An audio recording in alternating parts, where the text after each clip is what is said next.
रमा, ये लो, आज के मजदूरी में इतना शाही राशन आ पाया है। बहुत भूख लगी है, जल्दी से खाना बनाओ। कोई बात नहीं जी, लाइए मैं अभी खाना बनाती हूँ। तुम खाना बनाओ, मैं बाहर में बैठता हूँ।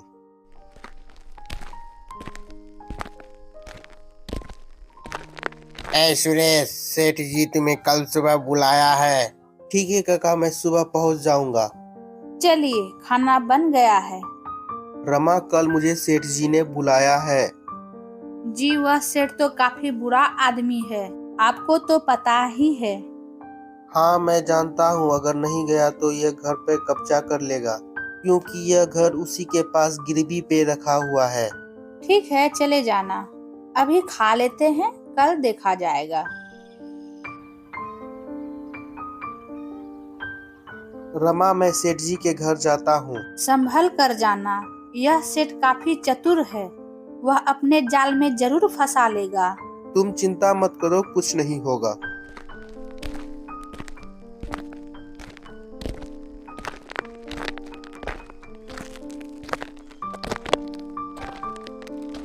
राम राम सेठ जी, आपने मुझे याद किया। हाँ सुरेश, यह सामान मेरे दोस्त राधे श्याम के घर पहुंचा दो। ठीक है सेठ जी।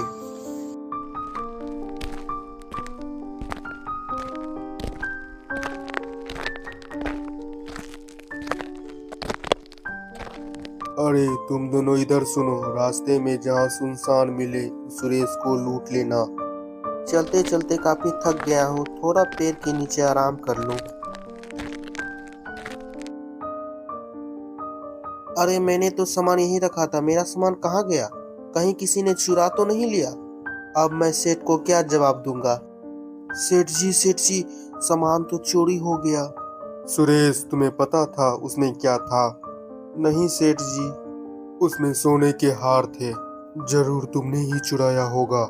नहीं सेठ जी, मुझे मालूम नहीं था, मैंने नहीं चुराया। मैं इस सोने का मूल्य चुका दूंगा सेठ जी। तुम कैसे चुकाओगे सोने का मूल्य? तुम्हारे पास तो खेत भी नहीं है, घर तो मेरे पास गिरवी पे रखा हुआ है। मैं मजदूरी कर कर चुका दूंगा। ऐसा करो, तुम मेरे घर पर ही मजदूरी करो, तुम्हारा जो भी मजदूरी होगा मैं उसी में से काट लूंगा। ठीक है सेठ जी, मैं मजदूरी करने के लिए तैयार हूँ। अरे आ गए आप इतना उदास क्यों हैं? रमा, सेठ ने मुझे अपने जाल में फंसा ही लिया।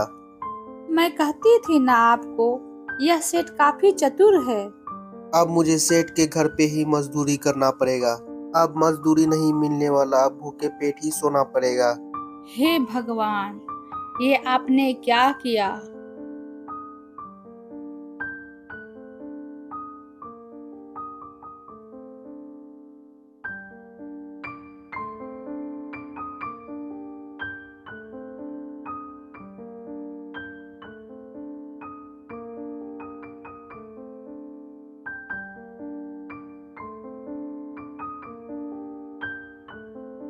सुरेश, यह काम पूरा हो जाए तो खाना खा लेना यहीं पे।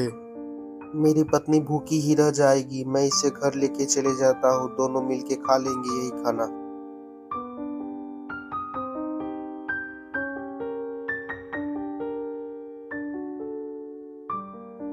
सुरेश, पहाड़ी वाली खेत में जाके खुदाई करो, वहाँ पे खेती करनी है। ठीक है सेठ जी। अरे ये क्या चीज चमक रही है?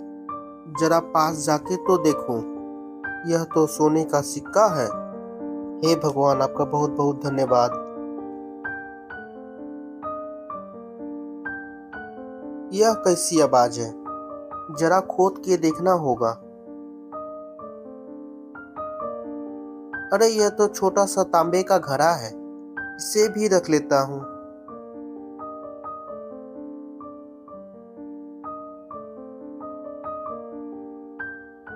रमा, ओ रमा, देखो मुझे पहाड़ी वाले खेत में क्या मिला है। अरे यह तो सोने का सिक्का लगता है, और एक घड़ा भी है साथ में। आज घर में राशन थोड़ा सा भी नहीं है। ठीक है, मैं इस सिक्का को बेचकर कुछ राशन ले आऊंगा सुबह। फिलहाल इस सिक्के को इस घड़े में रख के सो जाते हैं। सुबह हो गई है, वो सिक्के जो मैंने घड़े में रखा था वो सिक्के लाके दो, मैं राशन ले आता हूँ। अजी सुनते हो, जरा यहाँ आके तो देखो। क्या हुआ रमा? अरे मैंने तो एक सिक्का रखा था, इतने सारे सिक्के कहाँ से आ गए? अरे लगता है यह कोई जादुई घड़ा है। धीरे से बोलो रमा, शोर मत करो। क्यों ना मैं इस घड़े में कुछ राशन डाल के देखता हूँ, क्या ये सच में जादुई घड़ा है? घर में कुछ दाना चावल का बचा है, मैं उसे लाती हूँ। अरे रमा, ये तो सच में जादुई घड़ा है। अरे ये चमत्कार हो गया, भगवान ने हमारी सुन ली रमा। इसे बेचकर जो भी पैसा होगा सेठ का सारा कर्जा चुका लूंगा और घर छुड़वा लूंगा। अब हमारी गरीबी दूर हो गई, अब हम लोग धीरे धीरे अमीर हो जाएंगे।